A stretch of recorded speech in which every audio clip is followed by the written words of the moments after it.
The two factions are in court. It is sad, and we are calling on the CP to ensure that this will be the last time that any faction of the assembly gains entrance into that place until the matter before the court are determined. Meanwhile, a lawyer, Ken Allen Wakama, says the court order asking the Rivers State House of Assembly to maintain the status quo does not stop lawmakers from performing their constitutional functions. Dr. Allen Wakama explained to our correspondent that the status quo in question might specifically be about the leadership position within the House. The Constitution entrusts some functions on the executive, the judiciary, and the legislature. So no person can stop the other from performing its function. But I doubt if the status quo that the court ordered be maintained will extend to asking them not to perform their responsibilities that has been entrusted to them by the Constitution. Well, as you may know, the Rivers State House of Assembly, led by Martin Zameule, held a plenary session this morning amid heavy security around the Assembly complex. The 25 lawmakers elected Major Jack as the new House leader and appointed a new chief whip, despite legal issues surrounding the leadership tussle. Now, the lawmakers also read for the second time the Rivers State House of Assembly Funds Management Bill, also known as Financial Autonomy. Our correspondent reports that the transferred clerk and deputy clerk of the House were seen during plenary today. The House is currently facing a leadership crisis after lawmakers led by Martin Zameule launched impeachment proceedings against Governor Siminalayi Fubara and removed lawmaker Edison Ehie as the House leader. Well, both groups in the House have been asked to maintain the status quo in a suit brought by Governor Fubara against the House, the Speaker, the Deputy Speaker, the Clerk, and the Chief Judge of the state. In the meantime, the Abu Odual chapter of the National Youth Council of Nigeria, NYCN, says youths of Abu Odual are condemning the action of the member representing Abu Odual constituency in the Rivers State House of Assembly, Dominic Derima, for being a signatory to the impeachment notice against the governor, Siminalayi Fubara. In a statement, the NYCN youth leader of Abu Odual chapter, Ipegan Inegim, said the youths of Abu Odual are in total support of Governor Fubara's administration. The youths of Abu Odual local government area are calling on Honorable John Derema Dominic, the member representing Abu Odual in the Rivers State House of Assembly, to retrace his steps for his own good. He is a signatory to the failed impeachment attempt carried out on the governor of Rivers State. That is not what we asked him to go there and do. He never consulted the youths of Abu Odual. We asked him to represent our interest. We congratulate the governor of Rivers State, Sir Siminalayi Fubara, on his victory at the Court of Appeal. We are happy for him. It's a victory for Rivers people. Now, while condemning the alleged assassination attempt on Edison Ehie, Mr. Inegim also said the youths support the Rivers State NYCN chairman Chijioke Ihunwo following his re-election. We condemn in totality the assassination attempt carried out against the Speaker of Rivers State House of Assembly, Right Honorable Edison Ehie. Peace is something that everybody enjoys, and the governor has always maintained that he is a peace lover. And so every youth in Abu Odual should maintain peace for the development of Rivers State. Also, we want to congratulate Ambassador Chijioke Ihunwo, the youth leader of Rivers State, on his re-election. We want to let him know that the youths of Abu Odual local government area are solidly behind him. In a related development, the Ahoda East Local Government Council of Rivers State has dissociated itself from the comments made by individuals and groups in the area on the political differences between the state governor, Siminalayi Fubara, and the FCT minister, Nyesom Wike. A communique signed by the chairman of Ahoda East Local Government Area, Ben Eke, on behalf of the people and the LGA administration, said the local government aligns itself with the position that the issue is between father and son, saying third-party involvement is unnecessary in the family-related political dispute. The statement also said they acknowledge the contributions of former Governor Nyesom Wike and Governor Siminalayi Fubara to the development of the state and believe that both parties would not undermine efforts made in building Rivers State by allowing disagreement to tear them apart. The statement also urged Governor Fubara and Minister Wike to disassociate themselves from those who fan the embers of discord. It also expressed confidence in the intervention of respected elders to resolve the issue and restore peace in the state. Still to come, hospital of detained doctor under lock and key hours after his arrest over death of his patient. Stay tuned.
Thanks for staying with us. And now to the rest of the news. The gate of a hospital owned by a doctor, Enyinaya Iheukumere, who was arrested following the death of his patient, has been locked with padlocks.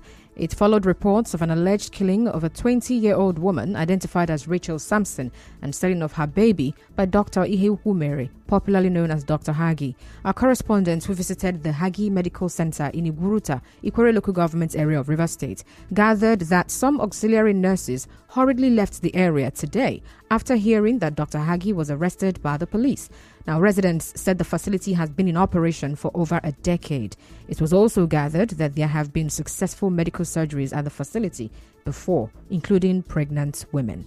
In other news, the Chief of Staff to the President, Femi Gbajabiamila, says there is no provision in the 2024 appropriation bill for the renovation of his residence. His comment follows claims that 10 billion naira was budgeted for the renovation of the Chief of Staff residence and another 10 billion naira for his computer software. In a tweet on X, Mr. Gbajabiamila said the amount quoted online was for renovating the presidential quarters in Dodon Barracks and the Vice President's Lodge in Lagos State. And now, we'll bring you news from around the world. Russian President Vladimir Putin is making a rare trip abroad to the United Arab Emirates and is also scheduled to travel to Saudi Arabia. Mr. Putin is expected to discuss the wars in Gaza and Ukraine, as well as oil production with the UAE president, where the UAE is currently hosting the COP28 UN Climate Summit. But the Kremlin has not said whether Mr. Putin will attend. And that's the news. But before we go, let's take a look at the highlights. On the news this evening, you heard that the civil society in Rivers State is alleging that the police in the state is biased in the Rivers State House of Assembly crisis. A lawyer says court order does not stop the Rivers State House of Assembly from performing its constitutional duties.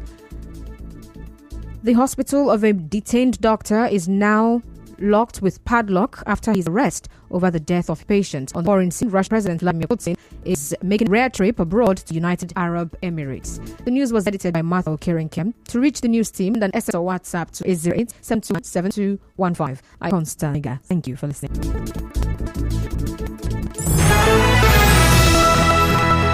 Politics, business, lifestyle, social event, all of these more may not be human. LG's conversations on 1923 Nigeria Info.